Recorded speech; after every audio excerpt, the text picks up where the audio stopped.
Many of you, when you think about the idea of attempting to manifest something, bring it into your reality, make it appear, solidify it, crystallize it, make it experiential, are coming from a point of view, also definitionally and belief system related, that it is something that does not exist in your reality, that you are attracting into or bringing into your reality, that somehow it is ephemeral and non-physical, and you have to somehow make it solid, make it appear, make it real.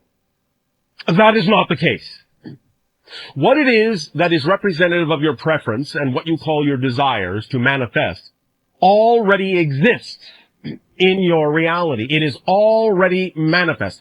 The idea of manifestation is not bringing something that doesn't exist into existence or attracting something over there and bringing it over here. The idea is that what you desire to manifest is already here, already existent, already real. Manifestation is the process of giving yourself the ability to realize, to perceive that it is already here. You do not have to do any magical thing to make it come into existence. It is already existent. It's already within your sphere of reality. It is just that your belief system makes it invisible to you. Spread love, man.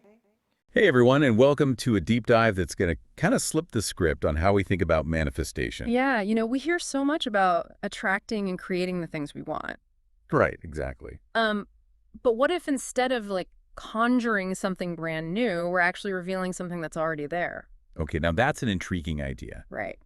So we're not creating something out of thin air, but kind of like uncovering something that's already existing. Exactly. It's like a total perspective shift. Okay, I'm hooked. Good.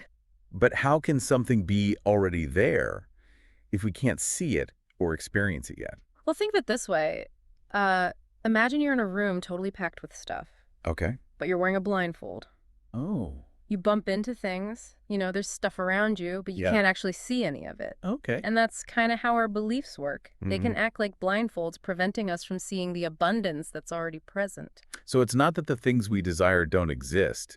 It's that we can't see them because of our own, mental blocks. Exactly. It's like challenging that whole notion of lack that so many of us operate from. Yeah. What if everything we dream of is already out there, energetically speaking? Right. And it's just a matter of shifting our perception to see it. Okay, that's pretty powerful. Right. But how do we actually shift our perception? Yeah. That's the million-dollar question, right? Right. And that's where the magic of manifestation comes in. Okay. But it involves a little bit of a paradox, Right. the interplay of intention and surrender. Hold on. How can we both intend something and surrender to it at the same time? Yeah, it sounds a little contradictory, doesn't it? Yeah. But they actually work together. It's like two sides of the same coin. Imagine you're planting a seed in the ground. Okay. You set the intention right. Yeah. You choose the seed, the soil, you water it. Right. But then you have to kind of surrender to the natural process of growth. Okay. You can't force that seed to sprout. You have to trust that nature's going to do its thing. So we focus our energy on what we want, we set the intention, and then we let go of the how and trust that the universe will kind of take care of the details. Exactly. And the source we're looking at today actually gives us a really cool technique for putting this into practice. Okay. It's called the 15-minute manifestation technique. Okay, so like a timed thing. Yeah, it's all about focusing your energy for 15 minutes straight on your desire. Intense. Really visualizing it, feeling the emotions as if it's already happened. Okay. Amplifying the energy of your intention. Okay. I'm liking this. Yeah, but then comes the crucial part. Okay. You got to let it go completely. Ooh, that's the hard part. For a lot of us, it is. Yeah, what if we lose momentum? Or what if the universe forgets about our dreams if we're not constantly, reminding it? That's where the trust comes in. Okay. And this is where things get really interesting. Okay. Because the source suggests that our conscious minds, the part of us that's constantly thinking and analyzing, it's not really equipped to handle the how of manifestation. So it's like trying to bake a cake and micromanaging every molecule. Yeah, exactly. Our minds just aren't meant to operate on that level of detail. Yeah. There's a deeper intelligence at work, right? What some people call the higher mind or the subconscious. Okay. And it operates on a level beyond our conscious awareness. So trying to control every little detail from our limited perspective can actually hinder the process. So we're better off setting the intention And then trusting that there's a force working behind the scenes to kind of orchestrate the details. Exactly. And it's not about being passive. Okay. It's about aligning our energy with what we desire and then allowing the universe to work its magic. This is making me think about all the times I've tried to like force things to happen, micromanaging every step. Yeah. What if I've actually been blocking my own manifestations by trying to like control everything? That's a great question. Yeah. And it leads us to another really important aspect of manifestation. Oh, the power of letting go. Yeah, letting go sounds easy in theory, right? Dabbling in practice, not so much. Yeah, especially when it comes to things we really, really want. Right. It's like the more we want it, the harder it is to let go. Exactly. And, you know, I've noticed something interesting. Okay. The things we chase the hardest seem to elude us. Yeah, I can see that. And then the things we approach with a sense of ease kind of just flow into our lives. Right. Like it's almost like there's an inverse relationship between effort and results sometimes. It's so true. And the source we're diving into uses this powerful analogy. Okay, I love a good analogy. So they compare trying to control the manifestation process to a diver trying to breathe underwater without, you know, their breathing apparatus. Okay, that's a vivid image. Yeah, and you can guess how that ends, right? Not well. Not well at all. And that's the point. Our conscious minds, they're just not equipped to handle the intricacies of manifestation. Yeah, we're kind of like fish out of water when it comes to understanding how the universe works. Exactly. And when we try to force things, you know, control every step of the process, it's like we're trying to breathe underwater without the proper equipment. So how do we learn to let go? How do we cultivate that trust in something bigger than ourselves?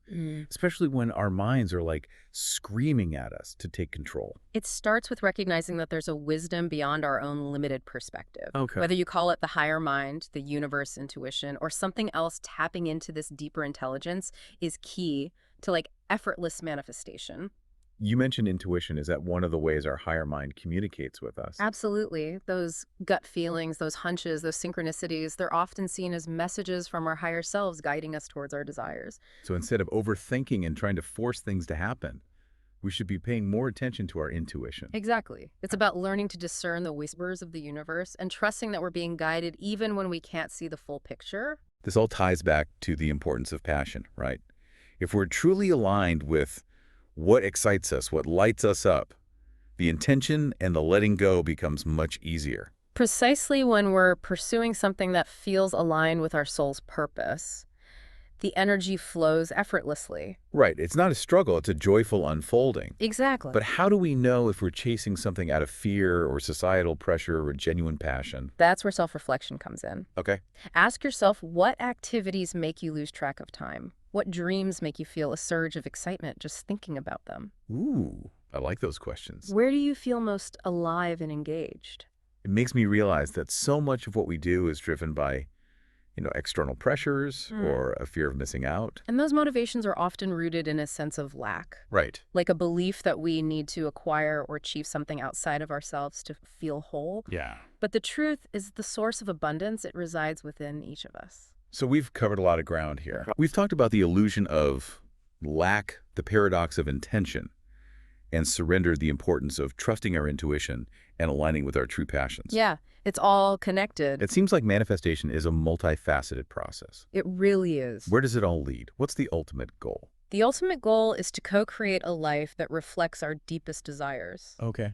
A life that feels aligned and joyful and abundant. So it's not just about getting the dream job or finding the perfect partner. Right. It's about cultivating a mindset of abundance and aligning our energy with what we truly desire. Exactly. It's about recognizing that we are powerful creators and that we have the ability to shape our reality. Wow. This has been so eye-opening. It's really shifting my perspective on what it means to manifest. Yeah. It feels like we've been given like this whole new set of tools for creating the lives we want. It is a new set of tools. And like with any tools, it takes practice to master them. Right. But the more we engage with these concepts, the more we integrate them into our lives, the more we'll start seeing the results. So where do we go from here? What's like the first step for someone who's ready to start putting all of this into practice?